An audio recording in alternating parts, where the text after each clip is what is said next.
In this review, I'll be reviewing the EVGA X79 Dark. Now, I won't be doing a normal review of going over all the accessories and stuff that comes with it, because this is actually an RMA board. This is the one I'm sending back because mine just died. It was a freak accident, things happen. No big deal. EVGA, great customer support as usual. And as you can see, my current rig is back up and running. So, over the few features. Well, it's got dual 8-pin EPS for CPU power, which, unless you're doing LN2, is not necessary at all. But I personally use it anyway, just because I've got the option on my power supply and on the board. Might as well add it, because it's not in the way. Now, one of my favorite things about this is the fact that the 24-pin here on the side is right angled.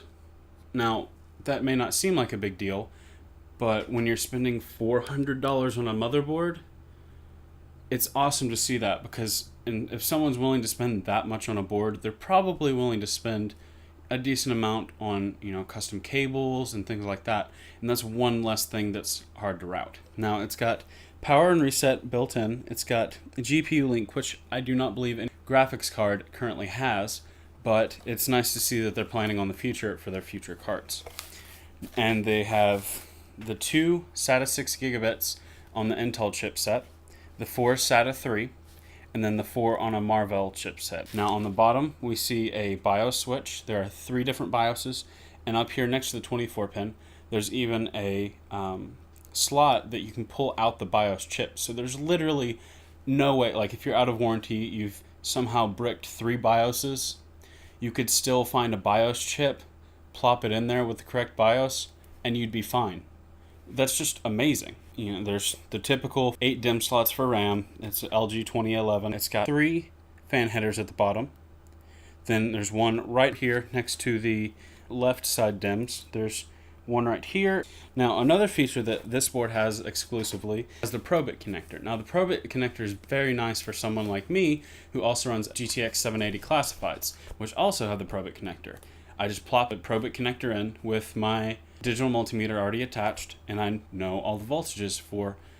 And on the back IO, we have Bluetooth.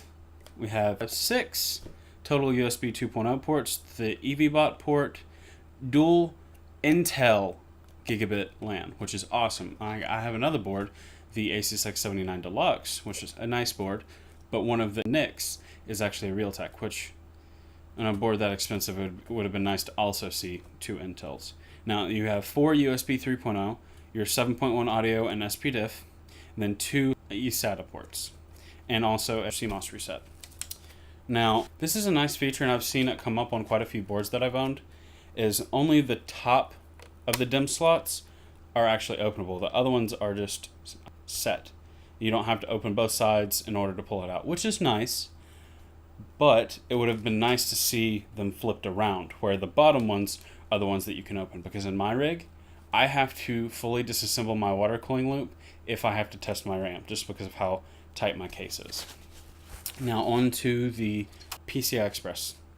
You have 5 PCI Express X16 slots. Now, that's nice, but you're not going to be able to fill all of those with graphics cards. You have also a PCI Express X4 slot, and I personally use that for my sound card. And at the bottom, we also have a USB 3.0, the front panel jack stuff like your power, your hard drive light, and all that stuff. And like I said, the BIOS switch, which is 3-way selectable, and 2 USB 2.0 on-board ports. I believe that's it as far as features go. Now, why did I choose this board? Well, with everybody going for the Asus Rive, or the Rive BE, which at the time that I had bought it, it had not been released. I don't know.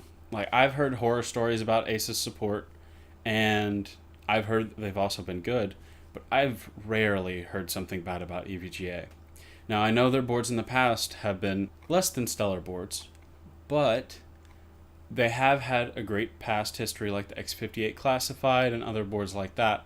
And if I see one cheap, I plan on picking one up myself. I chose this one because I knew I was getting quality support. Like I said, this is an RMA. A freak accident happened. My computers wouldn't turn on one day. diagnosed the issue to being the motherboard. I talked back and forth with a rep, and he set everything up for me, and within a week I had a new board. That's great support. And he also even let me keep this board for an extra few days so that I can actually do this review. Now, what do I not like about the board? It's got red on it. And while that may not be a big deal to you, for me, if you can see my rig, obviously red does not fit. It doesn't make any sense for it to have red in my build. I would have liked to see like the black edition of the Rive, a completely black motherboard. But then again, like I said, EVGA support. That's all I really cared about. I conferred with a rep. He said I could paint it, and when I RMA'd it, since I did the cross shipping, I was allowed to swap the heat sinks because I actually painted them blue to match my build, and now I don't have to worry about that. Now, there are two features that I forgot to mention that I will mention real quick. There's the PCI Express switch right here where I can turn off every single lane on the PCI Express right here.